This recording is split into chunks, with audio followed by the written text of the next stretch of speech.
questions pour Pierre-Emerick Aubameyang, qu'on lui verra ensuite, et on passera aux questions pour le coach Jean-Louis Gasset. Oui. Avec son micro.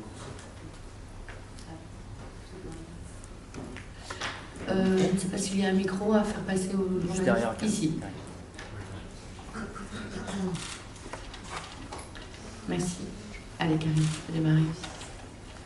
Pierre-Emerick, bonjour. Il y a eu une période un petit peu difficile en ce moment avec les 3 défaites consécutives en championnat. Vous êtes dans une compétition qui vous sourit depuis le début de la saison. Comment se sublimer, même si le fait d'affronter Benfica ici en quart de finale de Ligue Europa est une raison suffisante? Déjà, bonsoir. Et oui, je pense que là, récemment, les résultats n'ont pas été en notre faveur. Mais voilà, je pense que tout au long de la saison, la Coupe d'Europe a su nous donner le souffle juste. Espérons que ça soit le cas encore une fois et que ça le sera jusqu'au bout. Donc voilà, je m'attends à un match plutôt équilibré. C'est une belle équipe de Benfica qui a de gros noms dans son effectif. Donc ça va être voilà, un soir de Coupe d'Europe, des matchs comme on aime les jouer. Donc espérons que nous serons tout simplement à la hauteur. Non, ici, pardon. Mathieu. J'avais une question un peu plus perso sur toi, mais aussi qu'on pose à certains avancements qui visent bien, qui durent. On l'a posé à Zlatan, Olivier Giroud, même Joachim Maz. Quels sont les secrets un peu de la longévité quand on a un avancement comme toi, surtout avec la vitesse? Comment on essaie de durer? Qu'est-ce que tu mets en place sur et en dehors de terrain? Bonne question, j'aime bien. Mais non, je pense que c'est dû déjà de une. La chose la plus importante, c'est l'hygiène de vie, je pense, notamment boire beaucoup d'eau, bien manger. C'est basique, hein, mais c'est la réalité de la chose. Et bien sûr, l'entraînement, l'explosivité en ce qui me concerne, parce que voilà, quand on est un attaquant qui va vite, on essaie de garder sa vitesse le plus longtemps possible. Et ça passe par des exercices d'explosivité. Et voilà, comme je dis, après, c'est bien manger et bien boire. Fabrice. Oui. Pierre-Emerick, bonsoir. Je parlais des gros noms de Benfica. Il y a notamment André Di Maria, que tu as croisé mais très peu, je crois, tout au long de ta carrière. Qu'est-ce que t'inspire ce joueur et sa longévité? Ça force le respect. Hein. Je pense qu'il a fait une superbe carrière. Et encore ici, il sait faire la différence. Donc c'est un joueur que je respecte énormément, que j'admire beaucoup parce que voilà, il a toujours souvent le geste juste. Donc voilà un peu ce que je pense de lui, ça va être beau de pouvoir jouer contre lui. Jean-Claude. Bonsoir. Tu as déjà joué ici à la Louse. Est-ce que tu peux nous raconter un peu l'ambiance à laquelle vous devez vous attendre demain soir? Et autre question après, tu as entendu, j'imagine, tout le mobilio avec les supporters.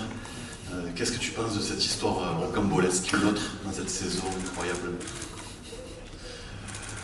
On va commencer par la première. Ouais, je pense qu'il faut s'attendre à une grosse ambiance. En plus de ça, voilà, quart de finale d'Europa League, forcément, je pense qu'ils vont essayer de mettre le feu chez eux à domicile. Et c'est ce que j'espère en tout cas. C'est ce qu'on aime quand il y a des gros matchs comme ça. C'est toujours intéressant d'avoir de grosses ambiances. Et après, ce qui se passe, voilà, c'est vraiment un peu l'image de la saison, malheureusement.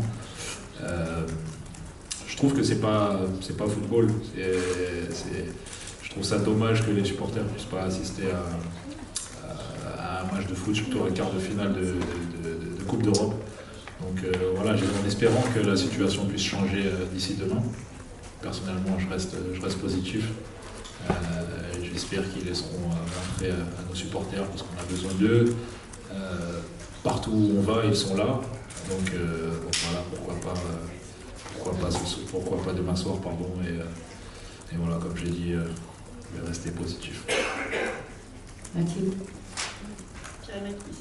Et est-ce que cette compétition, c'est un peu votre rayon de soleil dans cette saison et la dernière occasion que vous avez maintenant de continuer à vibrer dans les mois qui restent? Je pense que oui, c'est un peu le rayon dans la saison, cette Coupe d'Europe, et c'est pour ça qu'il faut s'y accrocher, il faudra tout donner pendant ces 2 matchs. Et, après, dire que c'est le seul moyen de faire une bonne saison, entre guillemets, je pense pas. Je pense qu'après le championnat, il reste encore quelques matchs. Et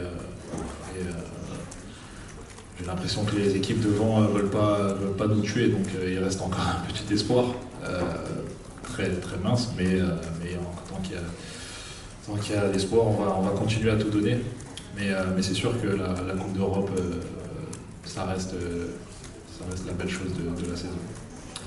Bruno. Oui, Pierre-Marie, bonjour, bonsoir. Je voulais juste savoir un petit peu, on a cette impression-là, vous allez peut-être me la confirmer ou pas, que sur ces matchs-là, il y a un autre OM, il y a un autre visage. Pas que vous êtes transcendé, mais qu'il se passe quelque chose et qu'on a une équipe par rapport à certains matchs de championnat, on l'a vu contre Villarreal à l'aller. Est-ce que vous ressentez la même chose? Et puis avec votre expérience, en quoi un match aller comme ça, il est primordial? Voilà, il faut garder bien évidemment toutes les chances pour le retour, mais est-ce que c'est vraiment ça aussi? Ouais, je pense que c'est vrai, on fait le même constat. C'est pas le même OM, en tout cas, c'est le ressenti que moi aussi j'ai sur le terrain. Après, pourquoi, je vous dis sincèrement, je ne sais pas. Mais bien sûr que le match aller sera super important. Et, voilà, on joue à l'extérieur. Et si on peut faire un bon résultat, on sait qu'après chez nous, on est capable de tout. On l'a vu justement notamment contre Villarreal ou à domicile. Voilà, on fait un gros match avec nos supporters, l'ambiance qui va avec. Donc voilà, il faudra tout faire pour essayer de gagner. Enfin, personnellement, je vous dis la vérité, je suis venu ici, c'est pour gagner ce match et passer ce tour. Allez, on termine avec monsieur. Boa noite, Pierre. Agora sim. Já defrontou, como aqui foi dito, já defrontou várias vezes o Benfica, não só pelo Arsenal, mas também pelo Borussia Dortmund. E segundo as minhas contas, espero não estar enganado, marcou 3 golos ao Benfica com a camisola do Dortmund, marcou 2 golos ao Benfica com a camisola do Arsenal. É verdade que não marcou no Estádio da Luz, marcou sempre em casa do Dortmund e em casa do Arsenal. É a altura então de quebrar esse serviço e poder marcar no Luz, já que tem 5 golos contra o Benfica. Obrigado. Oui, c'est vrai. J'ai des bons et des mauvais souvenirs des matchs face à Benfica. En tout cas, plus de bons que de mauvais, notamment avec Dortmund. Ça, c'était le match retour. Après avoir joué justement ici, j'ai pas des bons souvenirs ici parce que j'avais raté un penalty, j'avais raté pas mal d'occasions. Et j'avais même pleuré à la fin, j'avais des larmes de haine. Je m'en voulais énormément et au match retour, voilà, j'avais marqué 3 buts, donc j'étais satisfait au final. Mais c'est sûr, et après avec Arsenal, c'est vrai qu'on a joué, mais on n'a pas joué ici, c'était en période de Covid. On avait joué une fois à Rome, si je ne dis pas de bêtises, et une fois en Grèce. Et effectivement, au match retour, j'avais marqué 2 buts. Et au match aller, pareil, je crois que je rate une grosse occasion. Donc les matchs aller face à Benfica, espérons que ça change demain soir. Merci beaucoup, on va libérer Pierre-Emerick.